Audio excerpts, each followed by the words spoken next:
வெளிநாடு ஒன்றுக்கு சென்றிருந்த போது ஒரு உயர்ந்த அதிகாரி, அந்த நாட்டில் ஒரு உயர்ந்த அதிகாரி என்னை கேட்டு அவருடைய வாகனத்தில் வந்திருந்தார். நான் தங்கி இருந்த ரெஸ்டாரண்ட் ரூமுக்குள்ளே வந்துட்டார். காரணம், அவர் எங்கே போனாலும் அவருக்கு திறந்த வாசல், அவர் எங்கே போனாலும் நீங்கள் வரக்கூடாதுன்னு சொல்ல முடியாது. அவ்வளவு ஒரு நல்ல உயர்ந்த பதவியில் இருந்தவர். அவர் வந்து கதவை தட்டுகிறார். எனக்கு அவரை தெரியாது. நான் கதவை திறந்து பேசும்போது இன்னொரு பாஸ்டர் எனக்கு சொன்னார், நான் இப்படி ஒருத்தரை அனுப்பியிருக்கிறேன், அவருக்காக ஜெபம் பண்ணுங்க அப்படின்னு. அவர் வந்திருந்து அவருடைய உயர்ந்த பதவி, அவருடைய உயர்வை குறித்து, அவருடைய மேன்மையை குறித்து அவர் பேசிக்கொண்டே இருக்கிறார். அல்லேலூயா. அவர் செய்த காரியங்களை எல்லாம் சொல்லி சொல்லி சொல்லி அவரை மேன்மைப்படுத்திக் கொண்டே இருந்தார். என் பக்கத்தில் ஒரு தகப்பனார் இருந்தார். அவர் அப்படியே போயிட்டார். இவருடைய பேச்சு அப்படி இருந்தது, அதனால அவர் அப்படியே போயிட்டார். வேதம் சொல்லுகிறது, பெருமை உள்ளவனுக்கு கர்த்தர் எதிர்த்து நிற்கிறார். பிசாசு பெருமைப்பட்ட போதுதான் ஆண்டவர் அப்படி அவன் பெருமையா நினைச்ச உடனே சபிச்சு கீழே தள்ளிட்டார். நீங்க எரேமியாவின் புஸ்தகத்தை எடுத்து பார்க்கும்போது அங்கே ஒரு வசனம் இருக்கிறது. எரேமியா எடுத்துக்கொள்ளலாம். வேகமாய் நான் முடிக்க போகிறேன். வேகமாய்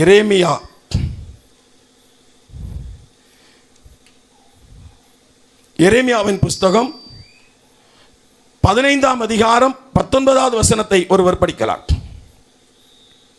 15:19. இது நிமித்தம் நீ திரும்பினால் நான் உன்னை திரும்ப சீர்படுத்துவேன், என் முகத்திற்கு முன்பாக நீ நிலைத்தும் இருப்பாய். நீ தீர்ப்பானதில் நின்று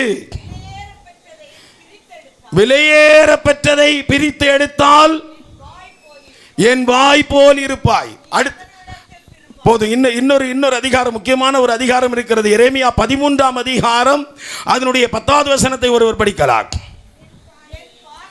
என் வார்த்தைகளை கேட்க மாட்டோம் என்று மறுத்து தங்கள் இருதயத்தின் கடினத்தின்படி நடந்து அந்நிய தேவர்களை சேவிக்கவும் அவர்களை பணிந்து கொள்ளவும்